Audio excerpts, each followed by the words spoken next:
Dobar dan, ja sam Dragan Žebeljan, šef službe za informisanje u Sindikatu Srpske policije. Pre svega želim da vas pozdravim i zahvalim na dosadašnjoj saradnji koju ima sindikat i služba poverenika. Iskoristio bih priliku da vam postavim 4 pitanja. Prvo je, kakav je vaš stav o objavljivanju ličnih podataka privedenih lica? Postoje slučajevi kada to MUP radi, a jedan od primera je i sledeći. Saobraćajni policajac Mile Terzić, 33 godine, priveden je zbog sumnje da je izvršio krivično delo zloupotrebe službenog položaja, saopštila je policijska uprava u Čačku i tako dalje. Moj odgovor na prvo pitanje će biti ovako sledeće. U nekoliko kontakata u nekoliko situacija sam imao kontakte s MUP-om, jednom uputio čak i formalno upozorenje vezano upravo u vezi sa slučajem koji vi spominjate. Ne slučajem policajca, nego generalno. Da se razumemo, policajac je čovjek i uživa ista ona prava koja uživa u čovjek. Nekad je opterećen svojim obavezama koje su vezane za službu, ali kad govorimo o pretpostavci nevinosti, dakle, ja se uvek zalažem, vi znate, ja sam i poverenik za slobodan pristup informacijama, ja se uvek zalažem da javnost zna što je moguće više o nekom događaju. Ali zaista nije neophodno da u inicijalnoj fazi, dakle u situaciji kada je čovjek još uvijek samo sumnjiv, dakle kad nemamo čak ni optužnicu, a kamoli presudu, objavljujemo bilo čije, pa i policajčevo ime i prezime. Isto važi i za lik. Veoma često su se pojavljivale kompletne informacije, uključujući i fotografije ili snimke lika. Ja sam dakle na to u nekoliko navrata upozoravao i bilo je, moram vam reći, nekoliko pozitivnih reakcija. Međutim, čini se da je i taj sistem, kako bih rekao, disperzivan i da dok u nekim sredinama nakon upozorenja poverenika to ostane dostatno primjenjivo, negde potraje pa se opet promeni. Ja ću vas podsjetiti na onaj slučaj koji je poprimio skandalozne razmere, pikantne razmere vezan za objavljivanje onog snimka seksualnog čina iz sistema videonadzora MUP-a. Ja sam tada podneo i krivičnu prijavu i formalno upozorenje, veće broj tačaka. To je rezultiralo dobro. To je rezultiralo jednim kvalitetnim uputstvom o primjeni sistema videonadzora koje je sada usloženo s europskim statutom. Ta priča se više ne može ponoviti. Ono što nije dobro, to je što mi ne možemo kao društvo da se setimo, dakle, da to jedno uputstvo kao dono ministra prebacimo svuda da imamo videonadzor, da imamo policijski nadzor. Nego ćemo čekati, valjda, verovatno neki incident u nekoj drugoj sredini pa da to čini. Jesam odgovorio? Drugo pitanje tiče se kontrole ostvarenih kontakta sa službenih telefona ministarstva. Vi znate da svaka firma ima službene telefone, tako i kod nas postoji službeni telefoni. I imamo informacije da neka lica ostvaruju uvid u evidencije da bi kontrolisali opravdanost korišćenja tih službenih telefona prema nekim privatnim licima. A opet nije regulisano na pravni. I ja imam indicije, to je sad problem rupe u sistemu, to je ono o čemu sam govorio. Ja sam se u nekoliko navrata oglašavao. Dakle, naravno da bilo koji poslodavac, pa i ministarstvo policije, ali čak da bilo koji poslodavac, da nije lišten rezon da ima pravo da kontroliše da li se sredstva koje je ostavio na raspolaganje zaposlenim u funkciji ostvarivanja ciljeva ministarstva ili preduzeća koriste neracionalno. Ali mislim da ima i pogodniji način na koja to omogućuju nego što je neposredno, pogotovo vama nepoznat uvid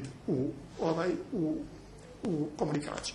Trebalo bi mnogo više vremena da to sad ovde raspravimo. Ali u svakom slučaju, dakle, ja ne mislim, ne stojim na stanovištu da tim završimo, da bilo koji poslodavac ima generalno pravo uvida u kompletnu komunikaciju zaposlenog, nezavisno od toga da li se ona obavlja elektronski ili nekako drugačije. A ima način da se obezbedi ovo o čemu ste govorili.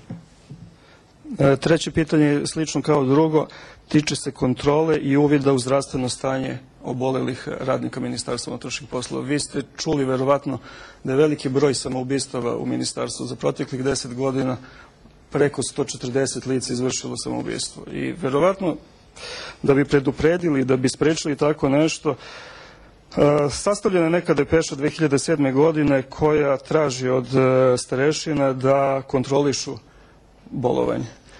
Ja ću vam uputiti to... Jasno, pitanje je potpuno jasno, ja nisam imao formalno obraćanje u tom smislu, mislim čak ni sindikata do sada. To je u sferi ovih podataka o kojoj smo govorili, u sferi način osjetljivih podataka. Dakle, podaci o zdravstvenom stanju makog čovjeka pa i policajca su naročito osjetljivi podaci. Uslovi i način obrade tih podataka su puno teži nego obično. A i za obične podatke potreban je ili zakonski osnov ili pristanak. Dakle, ja zaista mislim da direktor policije ili ministar unutrašnjih poslova treba i moraju da imaju podatke o tome da li ste vi sposobni za rad ili niste sposobni za rad. Ali to ne znači da moraju da imaju dijagnozu vaše bolesti. To nije neophodno. Dakle, lekar, odgovoran čovjek, kvalifikovan čovjek koji ceni da li vi možete obavljati funkciju policajca ili ne, treba na to da upozori, treba organizovati odgovarajući sistem zdravstvene zaštite, zaposleni periodične kvalitetne preglede, ali to zaista ne znači da neko, bilo koji strukture MUP-a ima uvida u vašu kompletnu medicinsku dokumentaciju, osim kad bismo hipotetički to izričito predvidjeli.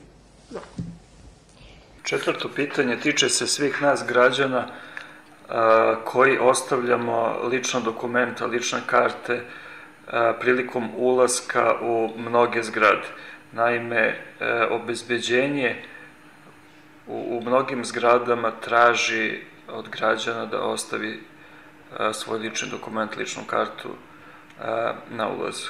Pitanje lične karte je pitanje čitavog niza, vrlo često na prvi pogled besmislenih zahteva. Ostavite mi ovo, dajte mi jedinstveni matični broj, dajte mi svaki put kad s vama produžim ugovor o telefonu, ostavite mi fotokopiju dokumenta i tako dalje. Dakle, to je priča o potpuno neuređenom sistemu propisa. Ja sam ponovo rekao, da bi se bavili obradom bilo kakvih podataka o ličnosti, mi prvo moramo vidjeti ili osnov ili pristanak.